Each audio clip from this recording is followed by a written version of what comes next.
This video explains how you can add effects to the photographs in Photoshop. So I have opened one image or photo here, and you can see on the right hand side there is one layer. To add the effects, what you do is just right click and then click on blending options, or you can also see that effect button there, or you can also see that effect button at the bottom of the screen as well over there. Effects means effect. So you can click on that, and then you can see lots of effects there. So if you click on blending options, let's suppose the screen will open up layer style, and there are different types of effects that you can apply, or the styles you can apply to this photo. Bevel and emboss. Let us see what happens. As you can see, this is creating some outline kind of thing there around the photo, and there are lots of settings actually you can do here.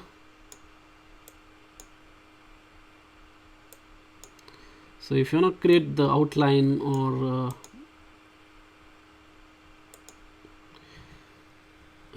then there is a lot of shading for the shading as well, and then contours and texture also you can change. So let us remove this setting. This is about bevel and emboss. Now let us see what this stroke is doing. So you can see the stroke is just doing outline around that photo, and if you click on that, here you can also change the size as well of the stroke, and here you can change the color of the stroke as well, like that. Then inner shadow, as its name indicates, it will create the shadow for you, like that, inner shadow. And similarly there is a drop shadow as well.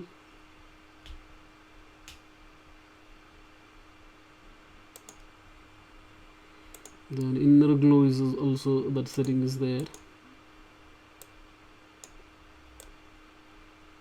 So like that you can do that.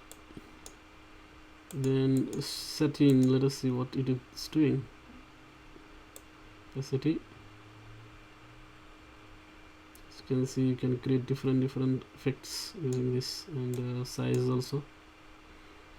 Then color overlay, you can apply the color on that. You can apply the gradient as well, gradient overlay. And pattern overlay, you can convert that image into the pattern. Outer glow stands for outer glow. As you can see, I already created one video on that one. Like that, you can glow this image. And drop shadow is basically gonna create the shadow around that photo, like that. So all these effects are possible in Photoshop. If you have more questions, let me know in the comments. Thanks for watching this video.